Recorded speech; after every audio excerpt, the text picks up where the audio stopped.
कि आमे किभଳି भाବରେ एक रासायनिक समीकरण को समतुल करबा से विषय आमे आज पढिबा। से विषय रासायनिक समीकरण को समतुल करबा पूर्व प्रथमे तमे कैटायन और आनायन विषय नवम श्रेणी रे आमे पढिथिले। से नवम श्रेणी रे जो पूर्व पाठ पढिथिले ताको टिके प्रथमे पुनरावृत्ति करबा। एहा परे आमे किभଳି भाବରେ रासायनिक समीकरण समतुल करबा सेठी जिबा। कारण आमे रासायनिक समीकरण समतुल करबा पूर्व तुमको जिते बेले गोटे रासायनिक समीकरण तार समतुल करबा पय देइथिबो सेते बेले से तार संकेत माध्यम रे समीकरण टिके देइ न थाए। सेते बेले से किभଳି भाବରେ देइथिबो से समीकरण रे थिबा प्रतिकारक एवं उत्पाद गुडी को तार नाम अनुसार देइथिबो। तेणु प्रथमे आमे तार संकेत लिखि परिबा दरकार। संकेत लिखि न पारिले आमे तार समतुल करि परिबानी। तेणु संकेत लिखिबा पई हमकु जेते गुडा नवम श्रेणी रे कैटायन आनायन विषय पढिथिले से गुडी को आउथरे पुनरावृत्ति करिबा। एहा परे आमे तार समतुल पाखु जिबा। तेणु प्रथमे देखो जेते गुडा कैटायन गुडा अछि सम जानि कैटायन गुडी होउछन्ति युक्त चार्जित कणिका, आनायन गुडी होउछन्ति युक्त चार्जित कणिका। तेणु एठी जेते गुडा कैटायन अछन्ति से कैटायन गुडी को सजाड़ी के लिखिछि। प्रथमे जो कैटायन गुडी को योज्यता +1 से गुडी प्रथमे के लिखिछि। देखो हाइड्रोजन रो हाइड्रोजन कैटायन रो संकेत होछि H+ जे मन रखिबा जेते गुडा कैटायन अछि सब कैटायन रो तार परमाणु रो नाम जहा तार एलिमेंट रो नाम जहा स्टार कैटायन रो नाम अछि ता सहित समान। देखो आनायन क्षेत्र रे नाम सामान्य किछि परिवर्तन होइताय जेमति कि क्लोरीन सी क्लोरीन रो तार एटम रो नाम होछि क्लोरीन किंतु जेते क्लोराइड होछि सेते जेते Cl- हो ता नाम परिवर्तन हे कि सेते होछि क्लोराइड। किंतु कैटायन गुडी को ना से हाइड्रोजन एलिमेंट रो नाम जहा तार कैटायन रो नाम अछि ता सहित समान। एठी देखो म लिखिछि हाइड्रोजन कैटायन होछि H+, सोडियम कैटायन होछि Na+, सिल्वर होछि Ag+, पोटेशियम होछि K+, केवल एक गोटे मन रखिदो एमोनियम होछि NH4+। सेही बले दुई योज्यता बा 2+2 योज्यता विशिष्ट कैटायन गुडी होउछन्ती Ca2+, Zn2+। एटा कैल्शियम कैटायन रो योज्यता होछि Ca2+, जिंक रो योज्यता होछि Zn2+, बेरियम होछि Ba2+, सेही बला मैग्नीशियम होछि Mg2+, लेड होछि Pb2+, कपर होछि Cu2+। तेनो सेही बले हमर 3 योज्यता थिबा विशिष्ट कैटायन गुडी होउछन्ती एल्युमिनियम Al3+। सेही बले तेनो एतिकी कैटायन आमे मन रखिले आमे तार संकेत तयारी कर दे परबा। सेही बले आनायन गुडी किछि आनायन रो नाम मध्ये आमे लिखिछे एठी आनायन गुडी देखो तमरा जोडा हालोजेन्स गुडी सब एतिकी कैटायन आमे देखो आ परवर्ती समय जते जदि किछि कैटायन आवश्यक पड़े ताहले आमे सेही कैटायन गुडी को रन संकेत लिखिबा। आनायन गुडी होछि F-, क्लोरीन होछि Cl-, ब्रोमीन होछि Br-। हां एठी नाटा परिवर्तन एगुडा सब हालोजेन्स क्लोरीन ब्रोमीन आयोडीन एसिडाइन एमान सब होछथि हालोजेन्स। तेणु हालोजेन्स मानकर ना रे सामान्य परिवर्तन हे जाउछि। तेणु हालोजेन रो क्लोरीन तार एटम रो नाम होछि क्लोरीन किंतु तार आनायन रो नाम होछि क्लोराइड F-, क्लोरीन रो Cl-, ब्रोमीन रो होछि Br-, आयोडीन जेमि एटा F- ले chloride, Cl- chloride, Br- bromide, I- iodide. सेही बळे बारे क्लोरीन ब्रोमीन आयोडीन एसिडाइन एमान सब होछथि हालोजेन्स। हालोजेन्स मानकर ना रे सब गुडा क्लोराइड ब्रोमाइड आयोडाइड होछि। एई बड़ी भाबरे हमें अन्य किछि देखिबा एठी देखो एठी तीनटा ना जदि मन रखिबा हमें आउ 9टी 6टी ना सहजरे मन रखि दि परिबा। आउ एगुडी को होछ देखो एठी SO4 हला sulphate, SO3 sulphide, S2 sulphide. ए तीनटा मन रखिले हमें आउ 6टी सहजरे मन रखि दि परिबा। Zeme SO4 sulphate, SO3 sulphide, S2 sulphide से बड़ा PO4 phosphate, PO3 phosphide, P3 phosphide से बड़ा नाइट्रेट नाइट्रेट होची NO3 nitrate, NO2 nitrite, N3 होची नाइट्राइट। सेही बळे भाबरे हम जदि तीनोटी रो नाम मन रखिबा सहजरे आउ 6टी रो नाम सहजरे हम मन रखि दे पारिबा।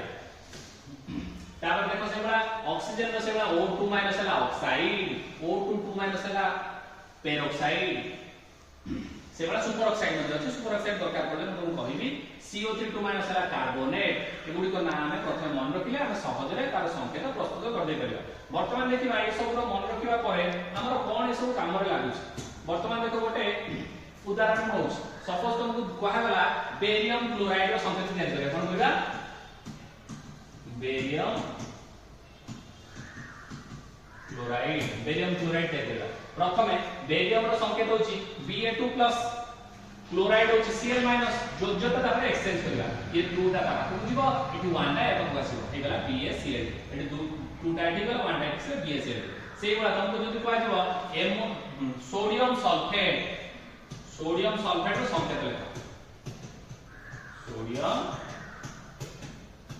सल्फेट कोन करबा तले सोडियम होची Na+ सल्फेट होची SO4 तेणु प्लस माने खाली +1 टा जब एठी 2 टा एठी आसीबो तले Na2SO4 से बडा एटा मन तुम का गोटा संकेत कहै जबो कैल्शियम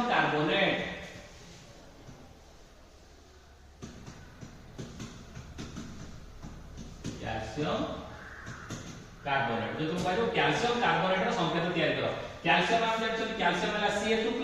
कार्बोनेट होची CO3 तेणु ये 2 टा ताकू जो 2 टा ताकू আছে 2 এবং 2 परस्पर सहित कैंसिल হৈ जिवे संकेत হৈ जिवो CaCO3 तेणु एई भली भाबरे हम संकेत सहजरे प्रस्तुत कर देइ पिला माने आज आमे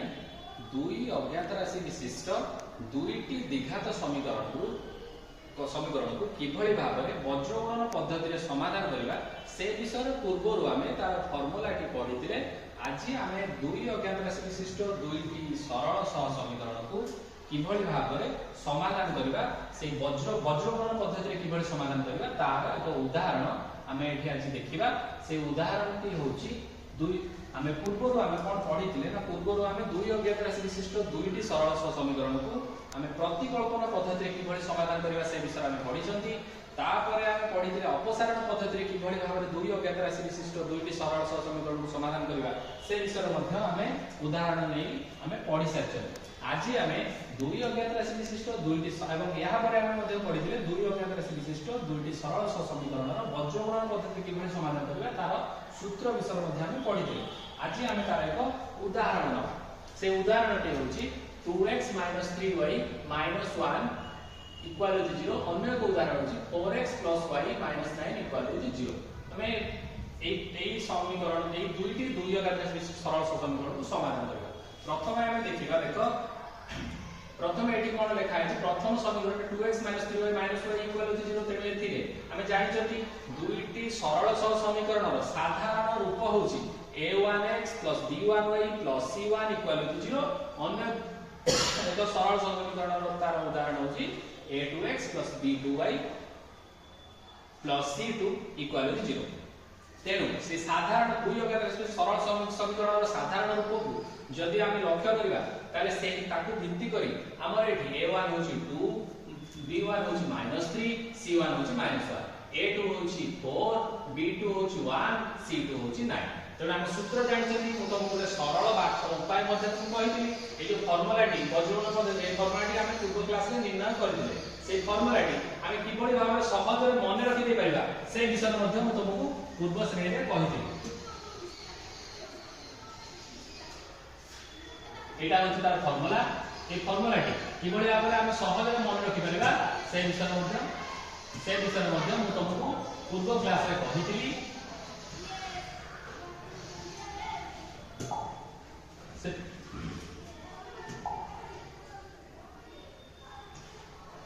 से पूर्व क्लास रे जो फार्मूला कहिथिले सहज रे मन रखिया तुम कोन कहिथिली प्रथम रहइबो x y1 तळे रहइबो फास्ट हम केवल खाली तुमको मन रखिबार अछि BCCA एटा जदी मन रखि दे परिबो BCCA AB एटा जदी मन रखि दे परिबो ताहाले तमने ई फार्मूलाटी सहज रे लिखि दे परिबो प्रथम x तळे रहइ से BC अछि एटी CA अछि AB अछि सब खाली हम कोन करछु 1 to 2 1 1 to 2 1 1 to 2 एंति रखि दिछो तेटा सहज रे BCCA भी जदी मन रखिबा ताहाले हम सहज रे ई फार्मूलाटी लिखि दे पारिबा वर्तमान हम केवल वज्रगणन सबुठार सहज केवल जदि हम फार्मूलाटी मन रखुचंती ताहाले सहज रे हम तार समाधान दुई अज्ञात विशिष्ट गोटे द्विघात समीकरण को सहज रे हम समाधान कर दे पारिबा वर्तमान तार मूल्य बसेगा b1 रो मूल्य एठी देखो 1 अछि b1 रो मूल्य -3 अछि c2 रो मूल्य अछि -9 एठी मन तो तमा ए भलिया बड जोटी आंगुल थइले एटा प्रथम एटा -3 * 9 जदि हला तापर ता रहलो एटा 1 * -1 हितो देखो 1 * -1 सहज रे हम एटु सीधा सळक तार मूल्य आडी बसेइ परिबा बसेइ तार मूल्य हमें ताकू निर्णय कर दे परिबा y से c1 * c1 रो मूल्य अछि हमर -1 a2 रो मूल्य होछि हमर 4 सेइ बळी भाबरे एठी तापर नेक्स्ट अछि कोन देखो c2 रो मूल्य होछि -9 एवं a1 ର ମୂଲ୍ୟ ହେଉଛି 2 ସେ ମୂଲ୍ୟ ଗୁଡ଼ିକ ସବୁ ବସେଇ ଦେଇଛି ବସେଇଲା ପରେ ତାକୁ ଆମେ ସମାଧାନ କରିଛନ୍ତି ସମାଧାନ କରିଲା ପରେ ନେକ୍ସଟ ରେ କଣ ଆସିବ ଦେଖ ପୁନର୍ବାର ତାକୁ ସମାଧାନ କରି ସାରିଲା ପରେ x ର ମୂଲ୍ୟ ଶେଷରେ ଆମର ଆସିଲା 2 y ର ମୂଲ୍ୟ ଆସିଲା 1 ତେଣୁ ନିର୍ଣ୍ଣୟ ସମାଧାନ ହେଉଛି 2 1 ତେଣୁ এই ପଦ୍ଧତିରେ ଆମେ ବଜ୍ରଗୁଣନ ପଦ୍ଧତିରେ ସହଜରେ ଗୋଟେ ଦୁଇଘାତ ଦୁଇ ଅଜ୍ଞାତ ରାଶି ବିଶିଷ୍ଟ ଦୁଇଟି ସରଳ ସହସମୀକରଣକୁ ଆମେ ସହଜରେ ସମାଧାନ କରି ତାର x ଏବଂ y ର ମୂଲ୍ୟ ନିର୍ଣ୍ଣୟ କରିଦେଇ ପାରିବା।